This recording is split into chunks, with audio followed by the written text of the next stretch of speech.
এরপরে আমাদের এদিকে না থামে তাহলে আমাদের কেউ আর থামাতে পারবে না। আপনারা তথ্য উপাত্ত সবকিছু নিয়ে দেখবেন বাউনডাঙ্গার আয় ইনকাম সব জায়গার থেকে বেশি। বাউনডাঙ্গার সাথে সংযুক্ত আছে সেই পরিয়াটি, বাউনডাঙ্গার সাথে আছে সুন্দরবন, বাউনডাঙ্গার সাথে এটা আমাদের ন্যায্য প্রাপ্য এবং আমরা পেয়ে গেছি। সুতরাং অবশ্যই সরকার চাবে যে আমাদের এইটুকু করে দিতে। আসন সংখ্যা আমাদের যতগুলো যাত্রী এখান থেকে প্রতিদিন যাতায়াত করে আমরা প্রায় 50-60টা আসন আমরা কমে রয়েছি। আসন সংখ্যা দাবিও কিন্তু আমি করেছি যেন আমরা একটা এক্সট্রা বগি পাই এবং আসন সংখ্যা বাড়ানোর ব্যাপারেও আমি বারবার মন্ত্রী মহোদয়ের কাছে বলেছি। ৩ উপজেলার লোকজন এখানে যাতায়াতের সুবিধাটা সুফল ভোগ করবে। বিশেষ করে আমাদের যে সুন্দরগঞ্জ, পীরগাছা এবং মিঠাপুকুর এবং এখানে সাদুল্লাপুরের একটা অংশ আছে নলডাঙ্গা, ওখানকার যাত্রীরাও এখানে এসে ঢাকা যায় এবং আমাদের যে অন্যান্য ট্রেন আছে সেখানে মানে আমাদের আসন সংখ্যাও কম, আমরা সেই অনুপাতে পাই না। দেখা যাচ্ছে যে আমাদের যাত্রী হলো 100 থেকে 200 যাত্রী প্রতিদিন আপনারা যায় এখান থেকে। আপনারা এটা সরেজমিনে তদন্ত করে দেখতে পারেন।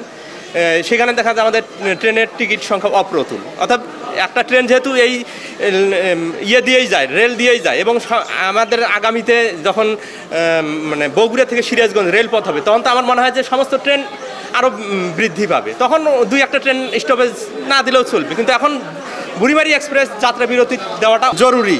নগদের কাছে সব গ্রাহকই প্রিয়, তাই তো সারা দেশে ক্যাশ আউট চার্জ সবচেয়ে কম।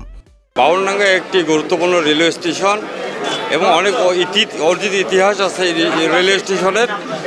সর্বোচ্চ উত্তর জনপদের মধ্যে বাউনডাঙ্গা স্টেশন থেকে যতটা রেলের আয় আছে আমার মনে হয় না যে অন্য উত্তরবঙ্গের মধ্যে বাউনডাঙ্গার স্টেশন থেকে যত আয় আসে এত আয় অন্য কোনো স্টেশন থেকে আসে না।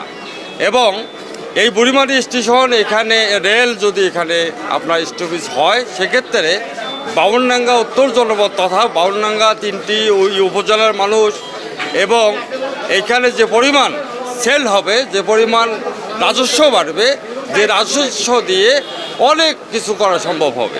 আসলে বুড়িমারি এক্সপ্রেস এটা এই অঞ্চলের মানুষের প্রাণের দাবি। এটা যেদিন বুড়িমারি এক্সপ্রেস প্রথম দিন যেদিন উদ্বোধন হয় বুড়িমারি, সেদিন হাজার হাজার মানুষ কিন্তু এই প্ল্যাটফর্মে এসে বামনডাঙ্গা রেল স্টেশনে এসে তারা শান্তিপূর্ণ গণ অবস্থান করেছেন এবং শান্তিপূর্ণভাবে মানববন্ধন কর্মসূচি তারা পালন করেছেন। এমপি মহোদয় সহ উপরের রেলের সবার প্রতিশ্রুতিতে কিন্তু সেদিন কোনো ধরনের ট্রেন আটকানো বা ট্রেনের গতিরোধ করা এ ধরনের কোনো কর্মসূচি কিন্তু সেদিন বামনডাঙ্গাবাসী গ্রহণ করেনি। আমরা লক্ষ্য করলাম যে দীর্ঘ কয়েক মাস হয়ে গেল কিন্তু কোনো প্রতিশ্রুতি রক্ষা হলো না। আমাদের বামনডাঙ্গাবাসীর সেই প্রাণের দাবি, সেই দাবিটি এখন পর্যন্ত পূরণ হলো না বুড়িমারি এক্সপ্রেসের বিষয়ে।